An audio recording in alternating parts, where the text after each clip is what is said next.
What's up guys, welcome back to another Paladins video. The OB46 patch preview was a few hours ago and the patch notes are out, so let's go over it all. So first off, we do have a new Fernando skin, his Helios FN01 skin. It comes with a head, body, weapon, and voice pack. It's a really cool voice pack too. It has that old mecha pilot sound to it. My only gripe with it is since he's not Latin in it, he doesn't say amigo in his alt line. He says friend. Fernando's alt line is one of my favorites in the game because of that, but the rest of the voice pack is pretty awesome, so I can let that go. Now to get this skin, you have to get it out of the Helios Force chest. Fernando isn't the only one that has skins in there though. Starslayer Ruckus, Triggerman Buck, and Nightbane Cassie are also in there. Seems really weird to throw all these things in there, but I'm personally not gonna complain because it's gonna get me the last Starslayer piece I need for way less since I already have Nightbane Cassie and most of the Triggerman Buck stuff. So really, I'd only be getting the Helios and Starslayer skin pieces for the most part.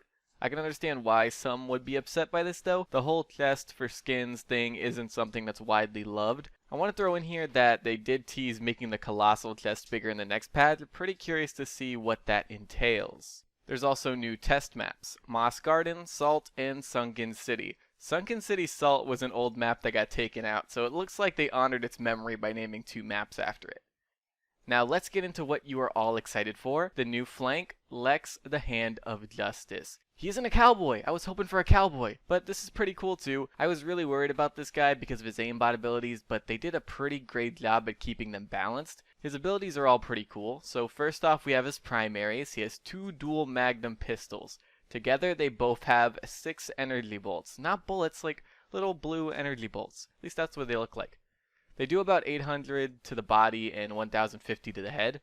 His right click is his aimbot ability. He goes into third person and rapidly fires off all 6 bolts at whoever is closest to him. 175 damage a bolt, so it's about 1000 together. This is something you're going to get value out of using on low health, high mobility targets, you know, like Eevee, Andro, or Maeve, or old Maeve.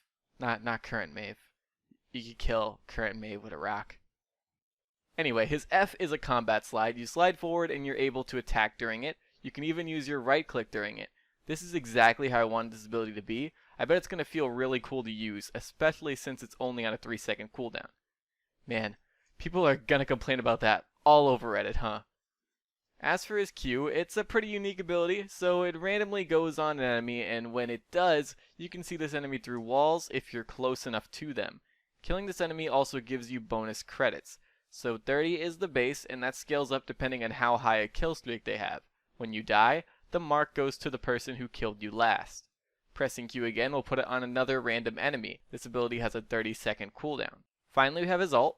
This has a wind up when activated. An enemy in sight will be hit with a blast of damage if they're still in sight when the wind up is done. If an enemy is below 65% health, they will be instantly vaporized. So this character seems really good. He's pretty stacked, and I'm pretty positive he'll get some kind of small adjustments in the future, but he doesn't sound OP. He sounds like the kind of flank that can take on other flanks really well, so this is probably the go-to guy for keeping other flanks off your support. Can't wait to see how he actually fits in with the game though. Now let's talk balance. First, we have the item Illuminate. It's bad, so they're making it better. It will now have a set value instead of a percent value. So you'll be able to see invisibility characters, all 2 of them, from farther away. Now on to characters. Androxus is getting his movement speed buffed from 360 to 380 units. I know, this surprised me too. Andro is pretty stacked right now. He can nether step all the time, heal every time he does it, and regain ammo every time he does it too. He's right on the cusp of being overpowered in my opinion. Really surprised they gave him any kind of buff here. Next we have Barrick. He's losing 100 damage off his primary, so it'll be 500 instead of 600 max now. They're taking that 100 damage and putting it on his Tinkerer legendary to make that a bit better. I don't really mind this. He does a lot of damage for a frontline, and lowering that down a bit to make a rarely used card better is a good way to go about adjusting him. Bomb King is getting lag compensation since he's already a pretty hard character to use, and in high ping games it could be pretty impossible. So they're giving him that to balance that out a bit. Cassie is getting her dodge roll cooldown reduced from 6 to 5 seconds. Cassie must be hella athletic with how often she rolls, huh guys? This surprised me at first, but Cassie has kind of fallen off the map ever since legendary cards came into the game, so I can understand this. Drogos is getting his health reduced from 2,500 to 2,400, and his ult charge rate is being reduced by 10%. He's really good right now, and I doubt these nerfs will impact him very much. In games with 2 tanks, he can get his ult really, really fast. I had a game once where I was up against a 2-tank Torvald and Makoa team, and I had ult basically every minute, maybe even less. Their Makoa hardly got to do anything because I kept punching him. So I can definitely see where they're coming from with these nerfs. Fernando, along with his new skin, is getting some love. He does kind of need it right now. He's probably the weakest front line right now, which is crazy since he was originally the strongest. Immortal is getting a reduced activation time. It's going from 0.3 seconds to 0.1 seconds, so pretty much like instantly. His formidable legendary card is also getting a boost. This is good since he probably got the least useful set of legendaries in the game. The health remaining needed to activate this card is getting increased from 30% to 40%, and the healing value itself is also being increased. Grok's staff is losing some damage. It'll do 75 per hit instead of 80. He's really been laying on the damage as of late.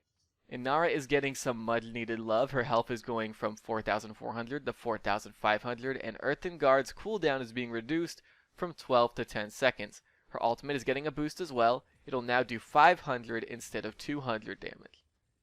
Makoa is getting a nerf here. His ult will no longer give CC immunity. Now this seems like a big deal, but Makoa is still going to be really good because outside of his ult, he is still really good. They felt like his ult didn't really have any counterplay outside of Drogos punching him, so they wanted to give it some. It's gonna feel more fair to go up against now. Maldamba is getting his Mending Spirits beam size increased by 50%, so it'll be easier to land now. Pip is getting his card Side Tanks nerfed a bit. It'll now give about half the cooldown reduction per tier. Lastly, we have Torvald. Protection is getting its cooldown upped from 7 to 9 seconds. That's it for balance. This weekend, all characters will be free to play and the Radiant chests will be 30% off, so go nuts with that. One last thing I want to throw in here before I head off is I went and asked about when the Mastery unlocks were coming on Reddit since they were taking questions for the patch preview on there. It did get answered during the stream, and I'm going to go ahead and play what Drybear said so you guys can get all the info on that if you're interested. The Mastery unlocks are something I really, really want in the game myself, so I'll let that play out after I head out. And that's pretty much it, guys. I want to thank you all for watching. I very much appreciate it, and I'm going to see you guys later. Bye. We want to, so we'll have more news. Yep. JFlare132 asks, when will the Mastery unlocks make their way into the game?